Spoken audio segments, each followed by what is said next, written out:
Fan হিসেবে প্রত্যেকেরই পছন্দের টিম থাকে, পছন্দের খেলোয়াড়ও থাকে। পারফরমেন্স আসলে এক এক দলের এক এক রকম হতে পারে, পছন্দের খেলোয়াড়েরও সেটা ভিন্ন ক্ষেত্রে ভিন্ন রকম হতে পারে। কিন্তু সবারই রয়েছে মতামত। সেই মতামতগুলোই জানবার চেষ্টা করব আমাদের এই শোতে। আপনাদের সবাইকে অনেক অনেক ওয়েলকাম করছি। আমি শ্রাবণ তৌহিদা আছি Daily Star and Berger presents after আওয়ার্সে। আজকে আমার সাথে দুজন গেস্ট রয়েছেন এবং তারা হচ্ছেন mister Shariful Islam, Head of Influencing, Communications, Advocacy and Media, Oxfam. Welcome to the show. এবং আরও রয়েছেন mister Saeed Raihan Tariq, Head of Brand, Prime Bank. Welcome to the show. Thank you for having me. So we hope যে আমরা খুব ভালো একটা discussion এবং interesting একটা ডিসকাশন আজকে করব অ্যাজ আ ফ্যান অ্যাকচুয়ালি। শুরুতে জানতে চাই সো ফার সো গুড, কেমন যাচ্ছে এবার ওয়ার্ল্ড কাপ? আপনার কাছ থেকে শুরু করি। আমার কাছে মনে হচ্ছে এবারের বিশ্বকাপটা একটু ডিফারেন্ট এবং exciting.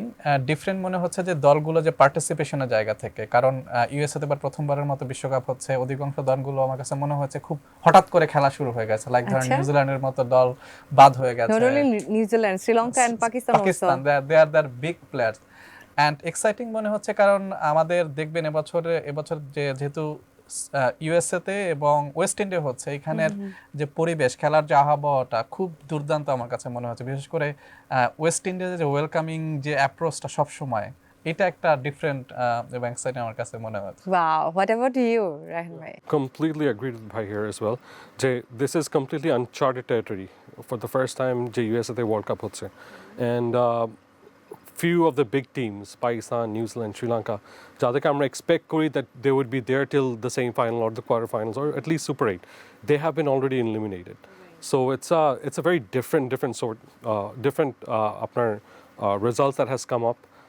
And a different result the entire World Cup has become very unpredictable as well. If you look into Afghanistan has qualified for South Super 8. No one was expecting Afghanistan to be there. Not only Afghanistan, USA as well. USA. Yes, exactly. They have been an amazing team. Their performance has been absolutely brilliant. খুবই low scoring match কতটা interesting হতে পারে এটা কিন্তু আমরা খুব ভালো করে এবার T20 ওয়ার্ল্ড কাপে এনজয় করেছি। তবে সুপার 8-এর যতগুলো এক্সাইটিং ম্যাচ ছিল, শরীফুল ভাই আপনার কাছে জানতে চাই কোন ম্যাচটাকে আপনি সবচেয়ে বেশি হাইলাইটেড মনে করেন?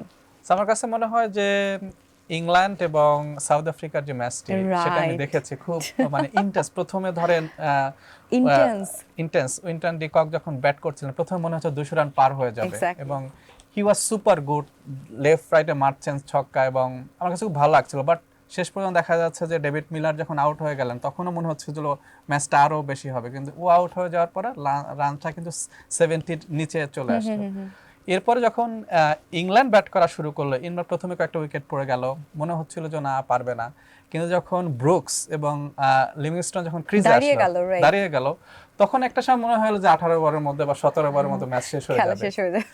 বাট ওইখানে যখন লিভিংস্টন আউট হয়ে গেল এবং হ্যারি ব্রুকও আউট হয়ে গেল, এরপর ইটস লাইক এটাই আছে T20-র মনে হচ্ছে যে মেইন মজা, এবং শেষ পর্যন্ত দেখেন অল্প কয়েক রানে তারা হারলো। সো আমার কাছে মনে হচ্ছে এই দুইটা দল যেহেতু T20 বিশ্বকাপে বা যে কোনো বিশ্বকাপে খুব বড় ফুটপ্রিন্ট রাখে, এবং তাদের খেলাটা দেখাটা এটা খুবই আই সুদিং এবং মনে হচ্ছে না দেয়ার আর সামথিং এক্সাইটিং। এক্স্যাক্টলি। এবং সাউথ আফ্রিকা অলওয়েজ তাদেরকে আমরা বলি চোকার, মানে ওই দিনও চোক করার মতো একটা সিচুয়েশন, এবং ধরেই নেওয়া হচ্ছিল যে শেষ পর্যন্ত পারবে না, but at last they did it. আসলে অনেকগুলো এক্সাইটিং ম্যাচ কিন্তু আমরা থ্রু আউট দ্য টুর্নামেন্ট দেখেছি, সুপার 8-এও দেখেছি। সেখান থেকে সেমিফাইনালে যে টিমগুলো যাচ্ছে, সেটা ওয়েল ডিজার্ভড নাকি ফ্লুক বা ভাগ্য বা অন্য টিমের মিস্টেক, এরকম কিছু মনে হয়েছে কিনা রায়হান ভাই? যা এখন অলরেডি গেছে সেমিফাইনালে, I think they deserve it because they've worked their way through this tournament, and all of them have performed.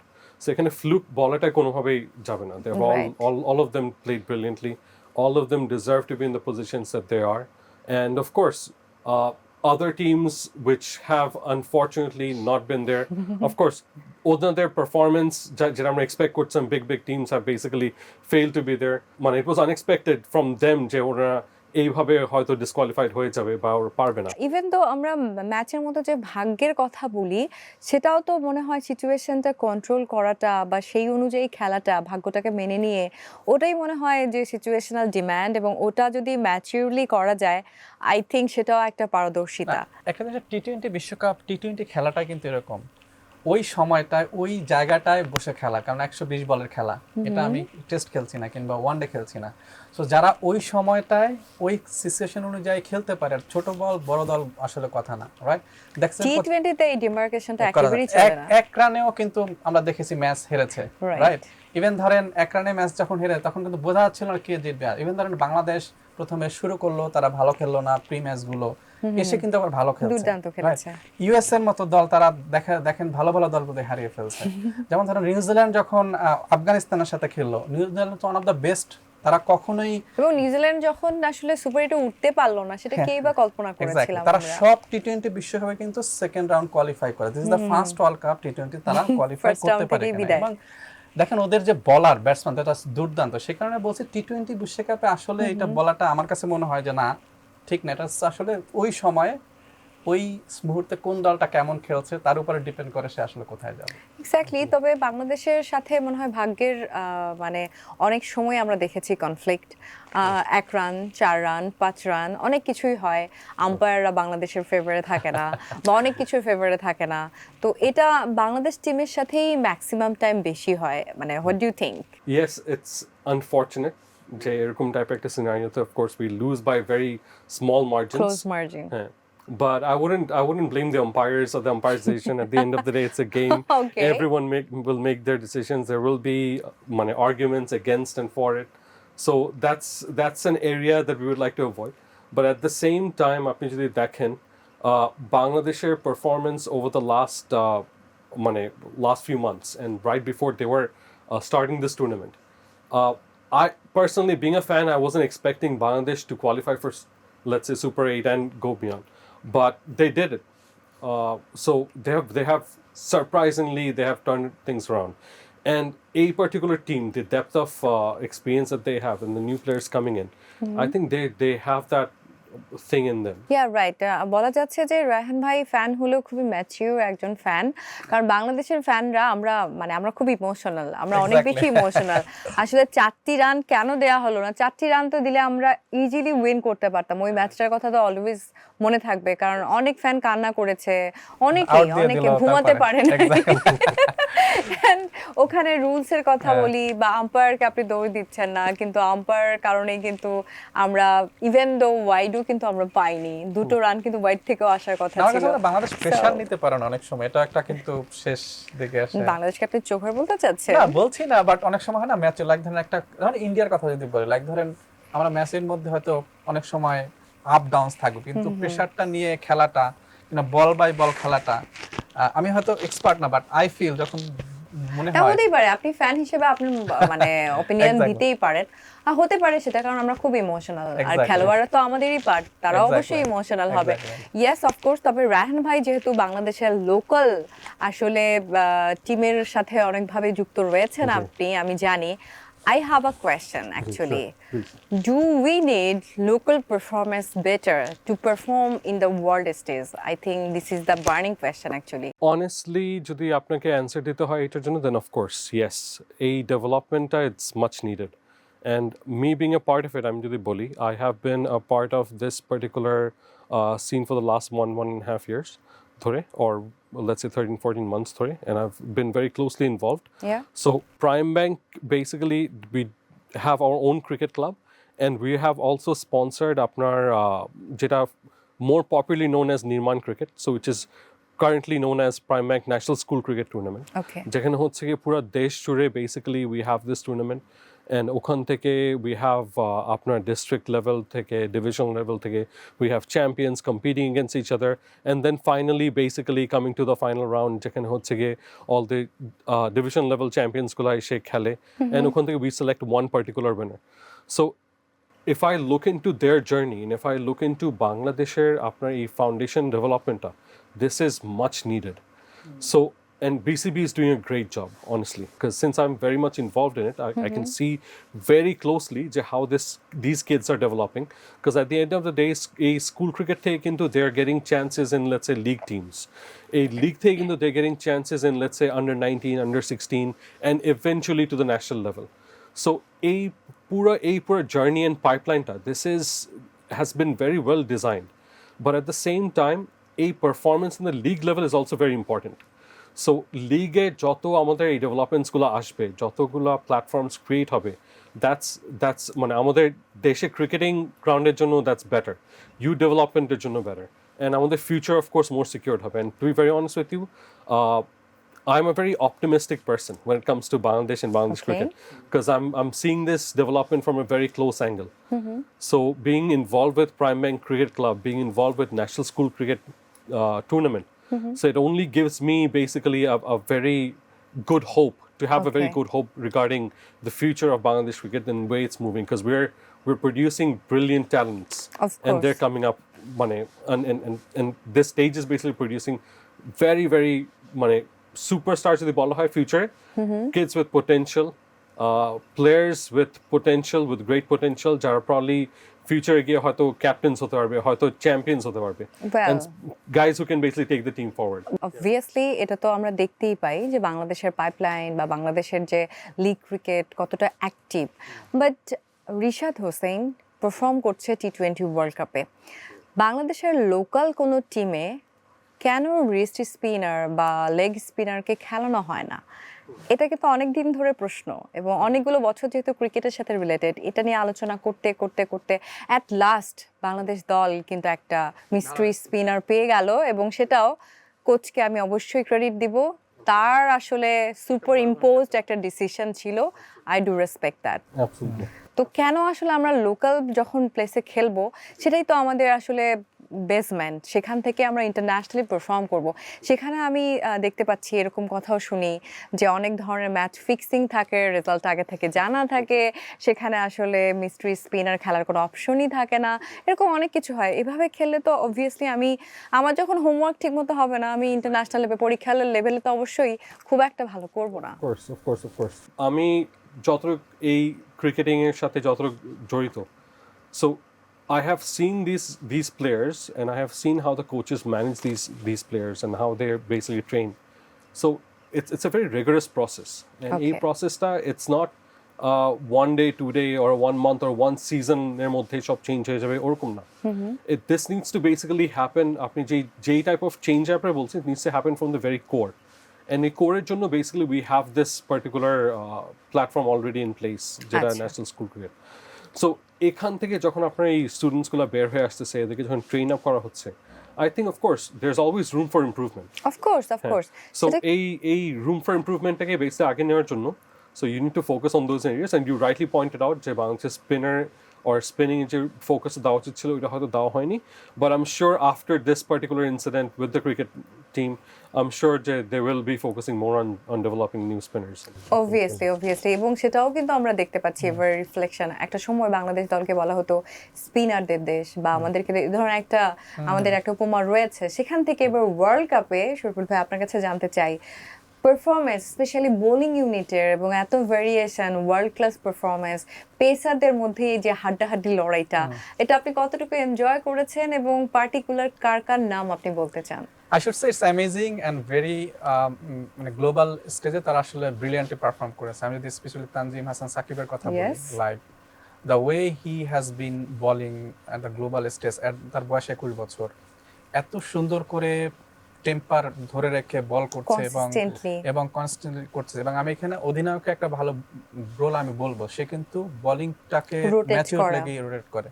Particular যদি আমি রিশাদ হোসেনের কথা বলি, বাংলাদেশ কিন্তু লং ওয়ে একটা লেগ স্পিনারে একটা স্ট্রাগল করছিল, রাইট? যে আমরা হয়তো এই ভালো যারা খেলছে পার্টিকুলার লেগ স্পিনার জায়গা, আপনি অ্যাডাম জাম্পা দেখেন লাস্ট ম্যাচ অস্ট্রেলিয়া, ও কিন্তু আমরা second highest wicket taking bowler. দেখেন লেগ স্পিনারে কিন্তু সবসময় যেখানে কম রান হয় সেখানে লেগ স্পিন একটা বড় ভূমিকা আমি আমার ফ্যান হিসেবে দেখেছি। তো সেক্ষেত্রে বাংলাদেশের লেগ স্পিনার আসলে খুবই দরকার ছিল, এবং রিশাদ হোসেন সোফার যা করেছে ব্রিলিয়ান্ট প্রত্যেকটি ম্যাচে। এবং আমি আরেকটা নাম বলতেই হবে, সেটা হচ্ছে মুস্তাফিজুর রহমান, অবভিয়াসলি। এবং ওর যে ম্যাচুরিটি এখন হয়েছে, দ্যাট ইজ রিয়েলি অ্যামেজিং। বিশেষ করে আমি বলবো যে আইপিএল এর যে গ্লোবাল খেলার যে এক্সপিরিয়েন্স, এবং দেখেন যে একটা ম্যাচে তো সে ডেথ ওভারে সে একটা রানও দিল না, উইকেট পেল, রাইট? এবং এখানে দেখেন ওকে কিন্তু এখন খেলতে বড় বড় প্লেয়াররাও কিন্তু বুঝে শুনে খেলে। So this is something good for Bangladesh cricket. And এই যে বোলিং যে এখন দেখেন আমাদের বাঁহাতি পেসার আছে, ডানহাতি পেসার আছে, আমাদের অপশন আছে। আসলে ফ্যান হিসেবে আমাদের বোলিং ইউনিটটা বেশ আমাদেরকে মানে স্যাটিসফাইড লেভেলে নিয়ে গিয়েছে বলা যায়, কিন্তু ব্যাটিং এর জায়গাটায় আমরা ধুকছি অনেক দিন ধরে। তারপরও আমরা ইউএসএ তে যখন খেলা হয়েছে তখন আমরা কিন্তু বেশ ভালো খেলেছি। সুপার এইটে এসে সামহাউ এটা ক্লিক করেনি, সেটা কি কারণ হতে পারবে, কি কারণ মনে করেন ফ্যান হিসেবে রায়হান ভাই? I would basically say this just as a fan, right? And this is of course you my opinion, my own opinion, not an analyst. I'm not an expert. Okay, yes. But as a fan, to be honest with you, I would say যে আমাদের top order যেভাবে performance দেওয়া উচিত, যে কনসিস্টেন্সিটা থাকা উচিত। Let's say if you look at other big teams, if T20 বা ওয়ানডের মতো ম্যাচে if the opening partnership strikes, তাহলে কিন্তু you have more or less everything in control. Right. And যদি ফার্স্টের দিকে you collapse, তাহলে কিন্তু entire team gets nervous, the entire পুরো রিদমটা আপনার নষ্ট হয়ে যায়, and তখনই you start facing difficulty. যেই level of আপনার performance আর কথা ছিল, probably they haven't performed accordingly. I think there needs to be a little bit of more maturity in the top order. I would say যারা consistently হয়তো the ones who are not scoring properly, maybe reshuffle করে যদি কোনো কিছু করা যায়। Let's say শান্ত যদি নিজে টপ অর্ডারে জয়েন করে with Liton Das, I think that could make a little bit of difference. Okay. But then again, this is just my opinion. As a fan হিসেবে আপনার তো অবশ্যই অপিনিয়ন থাকতেই পারে, প্রত্যেকেরই আছে। বাংলাদেশের প্রত্যেকটি ফ্যানের আলাদা আলাদা করে অপিনিয়ন রয়েছে এবং সবাই আমরা ফেসবুকে বিজ্ঞ বিচারক হয়ে অনেক ধরনের কথা লিখি। এটা আসলে ক্রেজি মোমেন্ট, আমাদের এটা আবেগের বহিঃপ্রকাশ। তো সেই জায়গায় আসলে এ ধরনের অনেক মোমেন্ট ক্রিয়েট হবে, T20 ওয়ার্ল্ড কাপে হয়েছে, যেগুলো নিয়ে আমরা কথা বলবো, আবার ভুলে যাব। আবার যখন বাংলাদেশ দল অনেক ভালো খেলবে আমরা আবার উল্লাস করব, মিছিল বের করব। ভালো বলার আছে, দেখেন হৃদয় যেভাবে ব্যাট করেছে, Exactly. ওর যে ছক্কা হাঁকানোর স্টাইল, যে মাইর, so it's mind blowing. But ভাই যেটা বলেন, ইয়েস, আমাদের টপ অর্ডারে অনেক দিন থেকে আমরা ধুকছি। এইখানে আসলে অ্যাগেন আমি ফ্যান হিসেবে বলছি যে আমাদের যারা ক্রিকেট নিয়ে কাজ করেন তাদের আসলে স্ট্র্যাটেজিক্যালি জিনিসটা নিয়ে ভাবা উচিত। If you see India, like ধরেন আইপিএল যদি দেখেন, রোহিত শর্মা হয়তো তত ভালো খেলেনি, but they think long not short. কিন্তু বাংলাদেশে দেখা যায় টপ অর্ডার নিয়ে শর্ট। যেহেতু কথাটা উঠেই আসলো মানে লিটন কুমার দাসকে নিয়ে প্রশ্নটা আপনাকেই করতে চাই শরীফুল ভাই, যে অনেকটা আসলে T20 ওয়ার্ল্ড কাপের পরে তাকে নিয়ে নতুন করে চিন্তা ভাবনা বা লাইক টেস্ট বা ওডিআই টিমের জন্যই তাকে চিন্তা করা উচিত কিনা, বা টপ অর্ডার নিয়ে পার্টিকুলারলি আমাদের কি চিন্তা হওয়া উচিত? অ্যাজ এ ফ্যান হিসেবে বলবো, হ্যাঁ, এখানে চিন্তা করা উচিত। এটা চিন্তা করার দুইটা কারণে আমি বলছি। একটা হচ্ছে যে ধরেন আমাদের ওকে নিয়ে আমরা এখন পর্যন্ত বিকল্প ভাবছি কেন, একটা উইকেট কিপিং একটা অপশন, এবং বামহাতি ডানহাতি কম্বিনেশনটাও একটা option. Mushfiqur Rahim wicket keeping batting দুইটাই ভালো করতো, কিন্তু ওই অনুযায়ী যে লিটনের পিছনে আমাদের যেটা সবার একটা এক্সপেকটেশন, সেটা আসলে মিট হয়নি। হয়তো T20 ফরম্যাটে আমি অ্যাজ এ ফ্যান হিসেবে যেটা দেখছি, ও যতটুকু টেম্পার হিসাবে খেলা দরকার সেটা, যেমন ধরেন কয়েকটা ম্যাচ যেটা লেগ সাইডে খেলতে গিয়ে ও জানে, ধরেন ওই একটা ম্যাচ আউট হলে লেগ সাইডে বাতাস, হি নোজ দিস।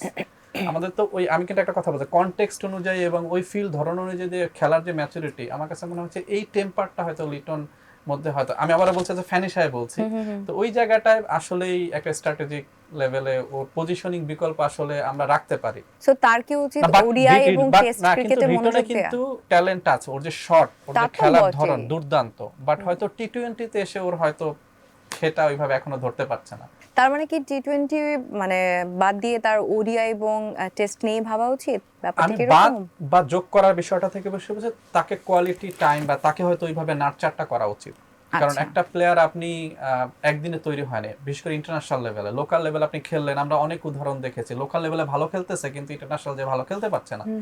তো সেই ক্ষেত্রে ইন্টারন্যাশনাল যেহেতু এক্সপোজার তার আছে, সেই জায়গাটা আমার কাছে মনে ওকে আরেকটু কিভাবে গাইড করা যায়, যে কোচিং স্টাফ তারা যদি আরেকটু ভালো গাইড করতে পারে, বা ইন্টারন্যাশনাল যত, হ্যাঁ, যেমন ধর রিশাদ হোসেন, এই যে সে কানাডিয়ান ক্রিকেট লিগে সে চান্স পেল, it would be very good milestone for হিম।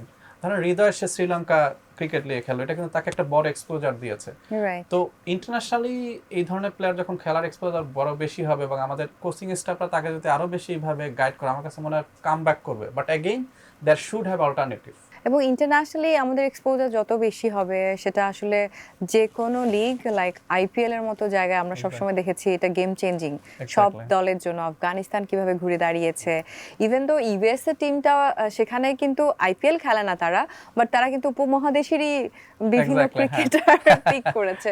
এবার টি20 ওয়ার্ল্ড কাপে পার্টিকুলার একজন এক্স ফ্যাক্টর যদি বাংলাদেশ দলের ক্ষেত্রে বলি, একজনের নাম শরীফুল ভাই কার নাম নেবেন?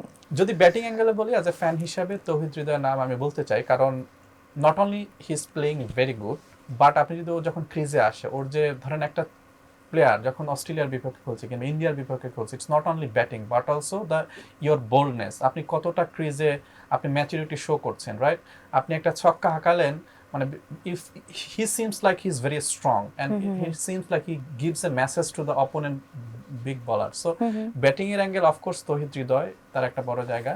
আর বোলিং এর অ্যাঙ্গেলে যদি আমি বলতে চাই যে এখানে আসলে একজনের নাম সবাই যদি পারফর্ম করছে, বাট অফকোর্স এখানে Tanzim Shakib at the same time Mustafiz would be the top player এবং they are doing great. আপনি কি মনে করেন যে মুস্তাফিজের এই পারফরম্যান্সে আইপিএল এর কিছুটা হলেও ভূমিকা রয়েছে? I should say yes. কেন ভূমিকা আছে? কারণ আইপিএলটা যতটা না ধরেন আমরা চাকচিক্য দেখি, তার থেকে কিন্তু এখানে যেহেতু আমি অ্যাজ এ ফ্যান হিসেবে দেখি, আমার ভালো লাগে ক্রিকেট খেলা দেখতে।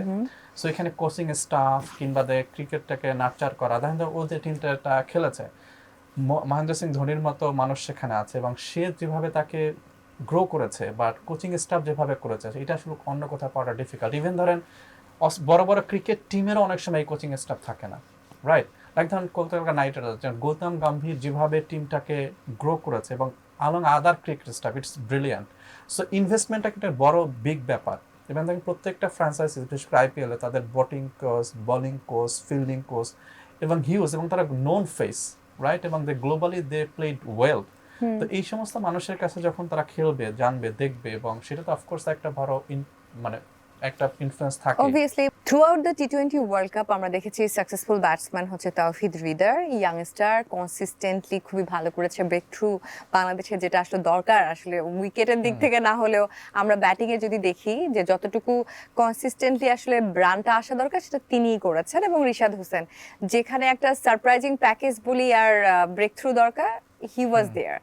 এই দুজনকে লম্বা যাত্রায় আমরা লম্বা রেসের ঘোড়া বলতে পারি কিনা বাংলাদেশি ইন্টারন্যাশনাল ক্রিকেটে, শরীফুল ভাই?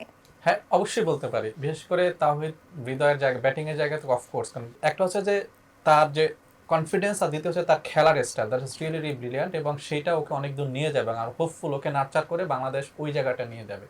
আর বোলিং এর জায়গায় রিশাদ অফকোর্স। ওয়েল, বাংলাদেশ দল আসলে আমরা বলেছি যে আমরা খুব ইমোশনাল একটা জাতি, বাট প্রফেশনাল জায়গায় সবাই তো প্রফেশনালি আমরা চিন্তা করি যে আমাদের ক্রিকেটাররাও অনেক দেশকে ভালোবাসে, তারা ডেডিকেটেড, তারা হার্ড ওয়ার্কিং, তারা কমিটেড টু আওয়ার কান্ট্রি। এবং ওই জায়গায় আপনি যদি আমরা দেখি যে একটা সময় হয়েছে পুরো বাংলাদেশ দুই ভাগে বিভক্ত, তাই না? তো আমাদেরই সুপারস্টার দুজনকে নিয়ে বিভক্ত, এটা তখন ফ্যান হিসেবেও কিন্তু আমাদেরকে হার্টও করেছে। আবার আমরা তখন আসলে কি করব বুঝতে পারছি না, মানে কোনটা সত্যি কোনটা মিথ্যা, কি হওয়া উচিত, এত কিছু সামনে চলে আসছে। ওটা খুব ক্রুশিয়াল একটা মোমেন্ট ছিল, একজন ফ্যান হিসেবে কষ্টও পেয়েছি। আপনার কাছেও জানতে চাই শরীফুল ভাই যে আপনি ওই সময়টায় মানে কষ্ট পেয়েছেন না কি করেছিলেন? অফকোর্স কষ্ট পেয়েছি, বাট একটা জিনিস দেখেন, বাংলাদেশের এই একটা মাত্র জায়গা, সেখানে ধর্ম, বর্ণ, রাজনীতি সবাই কিন্তু একটা জায়গায় এসে ইমোশনটা নিয়ে খেলা, তারাও খেলে, আমরাও ইমোশনটা নিয়ে দেখি। আমার কাছে মানে এইখানে আসলে কোনো ধরনের রাজনীতি আসলে অ্যাজ এ ফ্যান হিসাবে আমি এক্সপেক্ট করি না, রাইট? তো সেই জায়গায় যে ভালো খেলবে সে, দেখেন একজন, আমরা যে অনেক সবাই হিন্দু, মুসলিম, বৌদ্ধ সবাই যখন খেলা দেখি তখন কিন্তু ভুলে যাই, আবার কে কোন রাজনীতি করে সেটাও ভুলে যায়, বিকজ ইটস এ, এবং এটা আমাদেরকে গ্লোবালি একটা ফুটপ্রিন্ট দিয়েছে, বাংলাদেশকে চেনে। তো সেই জায়গাটায় তামিম কিংবা ধরেন যাদের, কিংবা সাকিব কিংবা এক্সওয়াইজেড যেই হোক না কেন, সবারই তাদের জায়গা থেকে আমার অ্যাজ এ ফ্যান হিসেবে আমাদের একটা প্রত্যাশা, আশা, তারা যাতে মানে আমরা বলি না যে ক্যামেরার পিছনের জিনিসটা আসলে সামনে না আনে আসাটাই ভালো। আবার যারা ক্যামেরার পিছনে বসে এই যে সামনের জিনিসটা সেট করেন, অর্থাৎ কোচিং স্টাফ বা ক্রিকেট বোর্ড, তাদেরও আসলে ম্যাচুরিটি জিনিসটা হ্যান্ডেল করা উচিত, যেটা আমাদের অ্যাজ এ ফ্যান হিসেবে এটা হার্ট করে। আমরা চাই বেস্ট প্লেয়াররা খেলুক, কারণ বেস্ট প্লেয়ার এই জন্যই খেলা দরকার যাতে আমরা বেস্ট মোমেন্টটা, বেস্ট ইমোশনটা, বেস্ট ফিলিংটা আমরা পাই, এবং যেটা আমাদের গ্লোবালি আমাদেরকে ফুটপ্রিন্ট, সেই জায়গাটায় অফকোর্স সেটা হার্ট করেছে, এবং আমরা প্রত্যাশা করব ভবিষ্যতে যাতে এই জিনিসগুলো না হয়। So thank you so much for your valuable time. Thank you Thank you so much. Thank you. So, viewers, this is all about our third episode of Daily Star and Berger Presents After Hours. Hopefully, you enjoyed, right? So, semi-final টা আসলে সেরকমই টইটুম্বুর হোক, উত্তেজনার হোক, exciting হোক এবং আমরাও আলোচনাটা যেন ঠিক সেই লেভেলের করতে পারি সেই প্রত্যাশা আমি শ্রাবণ ও তৌহিদা বিদায় নিচ্ছি। দেখা হচ্ছে আগামীকাল। Stay tuned with Daily Star Facebook page.